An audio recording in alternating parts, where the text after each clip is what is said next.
All right, good morning. It is Saturday, August 1st. It's about 11 o'clock in the morning. Just coming outside. I've been out choring for the last 2 hours, so we're 2 hours into our day. And I'm about to do some water stuff. And that's what I decided I would bring you all along with. So first, I'm here in my pump house where I keep the well. And also this is a shed. It's about 8 feet by, I don't know, 10, 12 feet. And I've also purposed this to keep all of my accoutrement for my drip lines and all the kind of watering stuff. So I have a water line in one of my gardens that the pressure valve failed. I noticed a day or two ago. And so I need to replace the pressure valve. And I noticed that the ends of the line aren't getting enough water. So we're going to do some checks and find out what's going on, replace the pressure valve, and get everything up and running again. So a large part of this job, doing this thing, is about managing water. When I see people who are trying to buy homestead properties, they oftentimes fail to account for water as much as they really need to.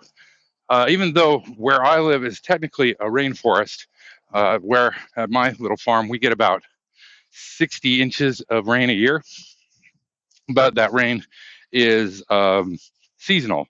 So during the summer, it goes really kind of dry here, which is one of the reasons that a lot of wheat and grasses are grown here, because what they need is a really damp spring and winter. And then as they're coming close to harvest, which is just about now, there's actually already been cuttings done. But you want it dry. You don't want it raining when you're harvesting wheat, for reasons that are beyond the scope of today's little discussion. So, so that means that during the growing season, even though it's very wet here, it's not wet during when the vegetables need it. So you're going to have to water things. And because we're focused on sustainability and other reasons, we want to. Sorry, I'm kind of pounding around here. We want to use water in the most efficient way we possibly can. All right, so I've come back to the area I call the summer garden. We have two main gardens right now. Actually, we have three. Two that are fenced in. The so-called winter garden or experimental garden and the summer garden. The main difference between the two, the summer garden is a little bit bigger. It is fenced in with 6-foot fences to keep deer out. And it is 48 feet by 48 feet. So what's that? 50 times 50. You're talking about 2,500 square feet of garden space. Now, of course, you've got to be able to walk in around it. Actually, most of it is out of commission this year. We covered a lot of it in black plastic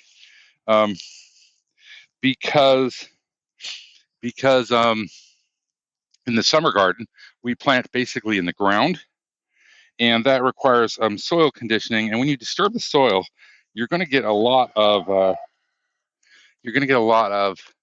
weeds growing that the established foliage keeps out.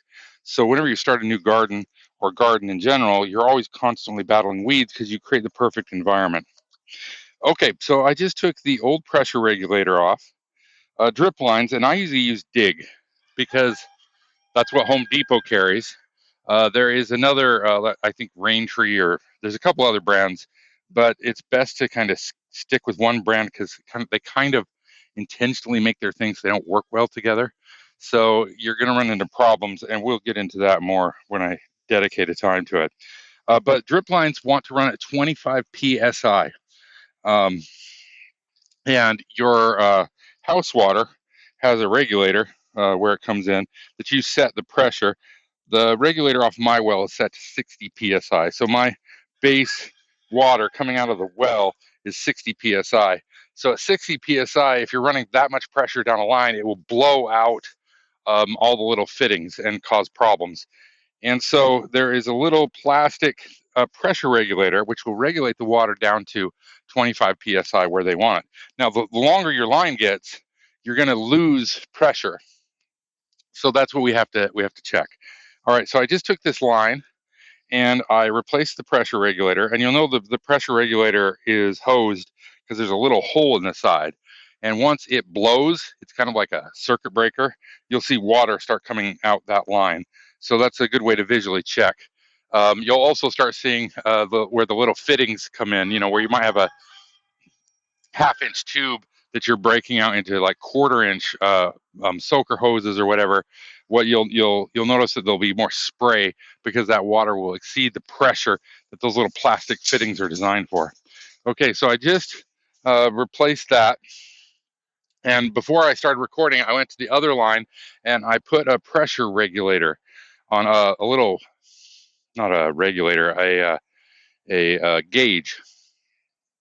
They're available wherever they sell this stuff, and you can use it to test what the pressure in your system is. Okay, so I'm coming here. I have a timer that I usually do this, so I'm going to set this on to manual. That looks like it is zone 2. We're going to add some minutes here. Let's go 10. Just give me time to work with. All right, so first I'm going to watch and see that my pressure regulator didn't fail. Okay, that worked. We got water going through the lines. Now I've set this line up that I'm testing here about a couple years ago, and because this garden is fenced in, I ran a line from where the water is along the fence, so it goes 48 feet that way, and then basically 48 feet that way. So it's a long line. It's about 130 feet. So we're coming up to the end of it right now, and I'm going to check this gauge. So it is showing, oh yeah, about, I would say 23, 24, 25. So it's, I've got full pressure down this line. Now I've got a drip line down here that is not servicing me at all. That means it might be clogged somewhere along here. That can happen. So we verified that I'm getting full pressure all the way down this line. So this line is sufficient for my needs. Now, right now, I'm just walking the line and I'm looking at all of the drip lines. So this line is about 24 inches off the ground. And then I have little 1/4-inch hoses that go down along this back fence are grapes. So each of these has a drip line that goes down to the roots of the grapes. So because I'm checking this line right now, I'm just pulling these out and making sure there's water. So I have regulators on the end of this. The way these things work is they're so the way these work, they're set for a certain gallon per minute, and these ones are 2 gallon, actually gallons per hour. These are 2 gallon per hour regulators. So if I was to run this line for an hour, then each of these grapes would be served with 2 gallons of water. All right, and then I just finished that walk on that line, and here I have my rhubarb, and they have the same thing. My rhubarb grows in these containers, these wooden 20-gallon containers, like half wine barrels that we've cut the bottoms out of. And then back here I have a black currant bush that is on this same line.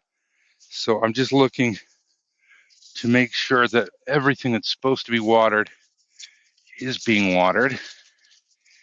And I actually have 2 lines coming to this black currant right now. I'm not sure it's getting enough water that it needs. But, oftentimes what you can do is have this stuff so it grows this way and then come through, weekly or every other week and supplement the water. So to operate a system where you have multiple things growing. So right now in this garden, even though most of this garden is out of commission, I'm looking and I've got about 30 feet of one variety of grapes going this way, about 30 feet of another variety of grapes going this way. they are only a year or two old. So they are producing grapes this year, but they're going to get a lot bigger. I'm looking, and I've got the strawberries that we weeded last week. And how many feet did I determine? So it's 4 feet wide, 8, 16, 32, about 40 feet of strawberries. Then I have a hoop area, and we have some beans that are growing that are really young, and some zucchini and some other squash and some tomatoes that are growing in there right now. Then on the back wall over there, I see basil and I see tomatoes, and and then I have a couple of ground things. I have turmeric in the ground over there. I've had that going for a couple of years. I haven't harvested yet. It's a root. There's horseradish that's going crazy. There is artichokes growing over there, and there's some more cucumbers right over there in the garden. So even though this garden's out of commission, it's quote unquote out of commission. It's growing a lot of things right now. All right, I'm going to shut this water off. I just ran it on a test run. Okay, we're going to go back, take that pressure regulator off, and recap the line. Then I have to figure out why this one line at the end is not working. It's a line that goes down to a clematis. Now, because of the deer, we live in an area where there's lots of deer. And the deer eat basically what we do. So we have to control for the deer. Okay, just took that off. Let me recap the line. Now, deer, especially a buck, can clear a 6-foot fence without a problem. So we want to use non-lethal deterrent. The first thing we want to do is get the deer to go somewhere else. Deer are animals of habit, and they actually have annualized habit. So they will come back. They're usually not here in the early spring, early summer, and then they come back about this time of the year because the apples start to fall. So they like to eat the apples. So they'll come into the yard. When we first got here, the first year we'd planted all sort of stuff. We hadn't put the fences up yet. And, I'd planted tomatoes in containers that were just in the yard, and they were doing great. They did really well that year, partly because that's kind of all I was focused on. They're 6 foot tall and sweet and wonderful. But around about August, the deer came in, and deer don't like tomatoes. They're part of the nightshade family, so they're technically kind of poisonous to them. They'll give them an upset belly, but they don't know that. And the tomatoes look like apples. So what you'll find is you'll come out in the morning and you'll find all these tomatoes that have a bite taken out of them, and they've been spat out onto the ground. And they'll keep doing that to your stuff. So that even though it might be something that deer don't like, they'll bite it and chew it up and spit it out. Okay, so let's talk a little bit about water, since we're looking at water. Now, what I have to do is I have to get a pair of pliers here. I have to pull out this line and see what's going on and replace it. So I told you I live in a rainforest. I live kind of in the central part of the Willamette Valley, and I live right on the edge of the Pacific Coast Mountains. So we do get quite a bit of rainfall. Matter of fact, it's cloudy today with a 20% chance of rain. I see the sky's bluing up. I don't think we're going to get it today. Sorry, I'm watching Kimmy on the tractor, and my little dog. All right, there. Adrian picked up the dog. So dog is safe. So water here comes from 3 sources, basically. One is rainfall, and of course they're all interrelated. One is rainfall. So you can, you water your trees and whatnot when the rain comes down. The second are the rivers, which of course are fed by the rain and the snow. So the Willamette Valley is defined by the Willamette River, which runs down the entirety of the valley and cuts right through Portland. So if you've been to Portland, there's bridges. You're crossing the Willamette River. It is one of our running north rivers. It runs from south to north. Most of the rivers in the United States or in the northern hemisphere run the other direction.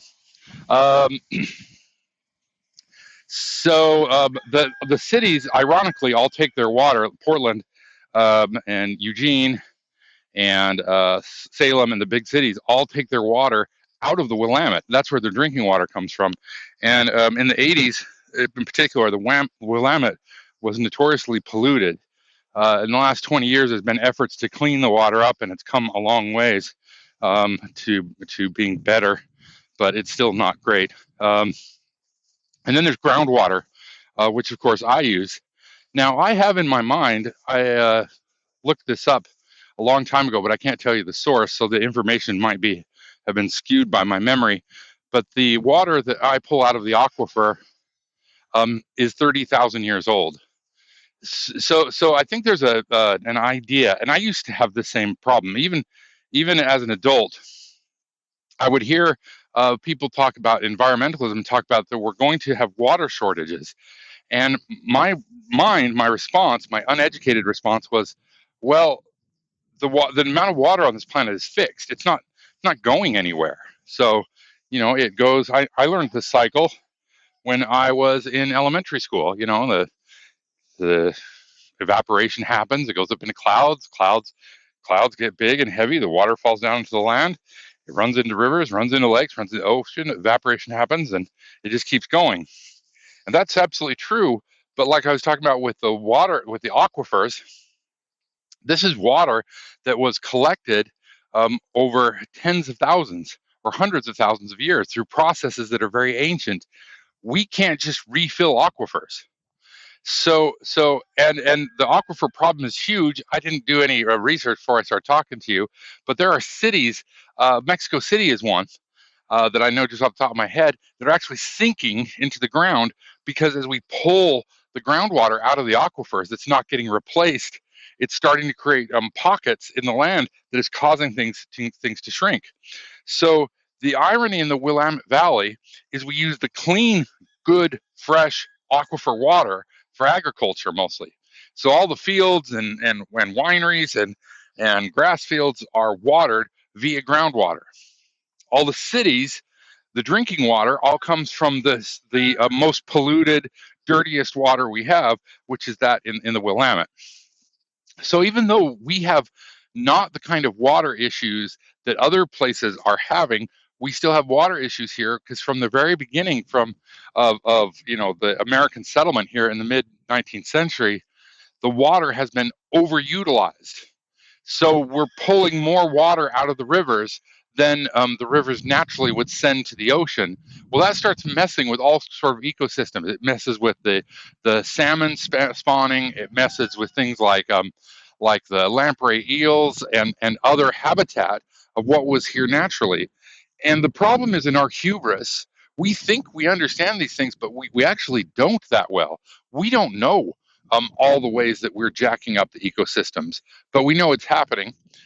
For example, we have a lot of deer, and up further north, up by Tillamook and west of Portland, there's this giant herd of elk that is becoming a menace on like the coastal highway, like 101 and stuff like that. They sometimes come down and you have elk that are big and huge and strong. Like my fences here would not stand a chance against a herd of elk. And because these things are big beasts, but we don't have any wolves here anymore. We don't really have any bears here much anymore, and we don't hunt them anymore. So those populations are kind of unchecked and getting a little bit out of control because we have eliminated the natural predators. So we're constantly trying to jury rig the environment to try to manage for that. And the same thing goes with water, because we have been we've allocated water, and you'll find people who are doing all sorts of heavy water intense agriculture that exceed the capacity of the aquifers to refill. Now my aquifer, the one that I'm on, and is holding pretty steady, but I know if I go south from here on the other side of town, there's an aquifer there that's running into trouble.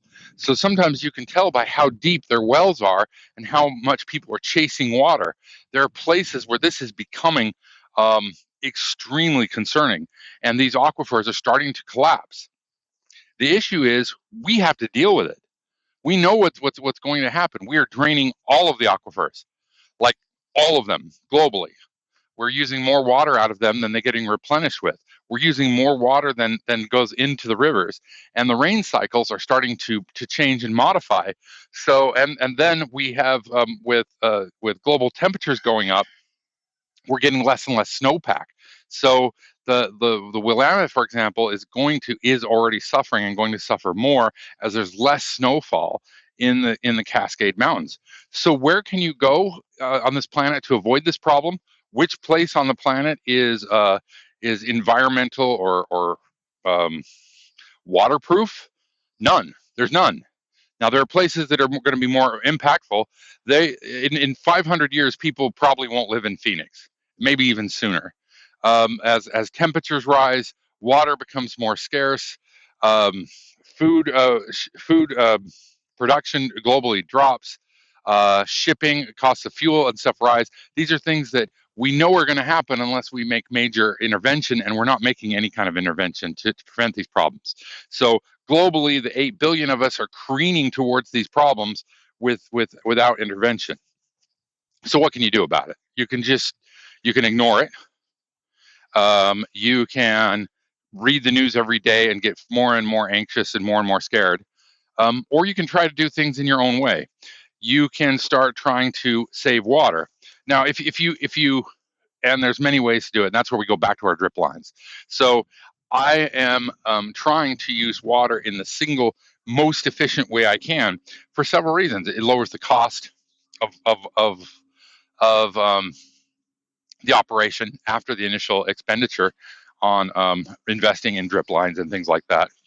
So I use less water. That means I use less electricity to pull the water out of the ground. That means I preserve and hold more water in the aquifer. And that means I could just do things more efficiently. When I grew up in Utah in the Salt Lake Valley, agriculture was done mostly with open sprinklers, kind you see in the park, where they would just spray the water into the air, and they would run them all the time in the heat in the day, and it's a really inefficient way of doing things, and it's not the best way to manage the vegetables. So the system I have, I can adjust things on the fly and during the season to make sure I'm using the right amount of water and not using extra. So there's a little exposition on water. I am going to now try to fix a couple of drip lines, check the pressure on a different system. But I wanted to check in with you today.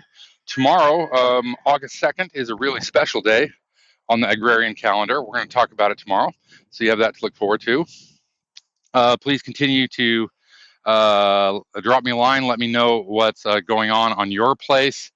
The email is john@johnlarson.org. I look forward to hearing from you, and have a wonderful Saturday.